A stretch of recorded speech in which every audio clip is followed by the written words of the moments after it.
This picture because it made me laugh. So this was a construction zone just south of town, little, I think, County Road 7, right? That this construction was up just for a couple of weeks. And it brought to mind the basic lessons that I learned as a kid. Can you see the sign there? It says take turns. I think it's small town construction at its best, right? It brought back to mind all the lessons I learned when I was a kid. Don't run with scissors, right? Share, don't hit back, come home when the 6 o'clock siren goes off. Those kinds of things, basic, right? Now, construction zones usually aren't this polite. Am I right? Yeah.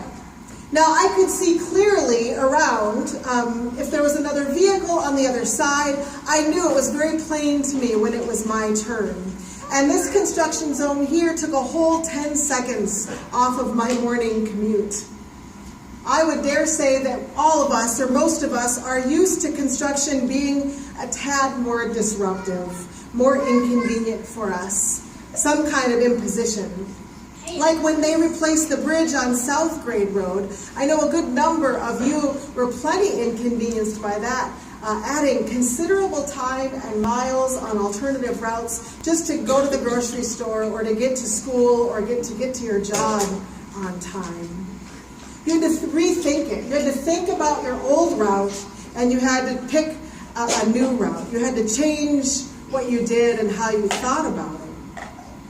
Or worse yet, we are used to construction that takes 6-lane interstates down to 2 or, God forbid, 1 lane, right? Where then it just results in standstill traffic and people doing really unnecessary things on the shoulders, right?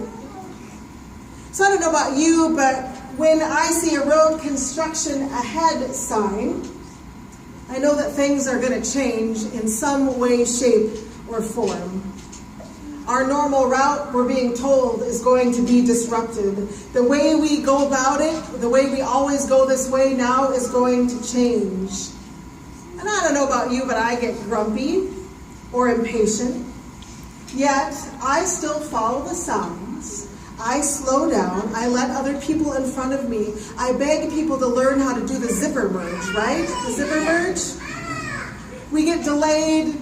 We get inconvenienced by road construction. Now, today, we are plunged into the reality of a people in exile. So the Israelites, as you saw in the slow Star Wars crawl there, they've been taken into exile, which means they've been dragged from their homes, and their very way of life has changed by the Babylonians, okay? They're their captors. Their place of worship, the temple, has been destroyed. And back in that time, people thought that's where God lived, was in the temple. So that has completely changed for the people. It's like the Babylonians were taunting them, where is your God now? The empire has struck back, and the strike has left the Israelites reeling. Everything has changed. They don't know the way any longer. Where is God now? They ask. And that's a question you may be asking yourself today too. Where is God? It's hard to look at the news and then to look at the rest of your life and wonder, what does it mean to be safe? What does it mean to be free? What kind of exile are we living in now? Where is God? The terrain that we are surrounded by is more and more unrecognizable and seemingly impassable. Did you see this headline earlier this week? God isn't fixing this, declared the New York Daily News. They're subtly suggesting that God isn't listening. As we ask, where are you, God? This headline suggests God isn't listening. God isn't fixing this.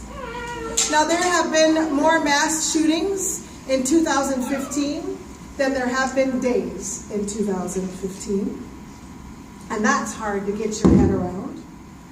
And people, we're seeing, are done with politicians stepping up to the microphone and expressing condolences through thoughts and prayers while actually not doing anything in the offices that they've been voted into and hold, right? They've not actually taken measures to answer the question or call into question what it means to be a responsible gun owner in the United States. And I agree with the sentiment around political platitudes.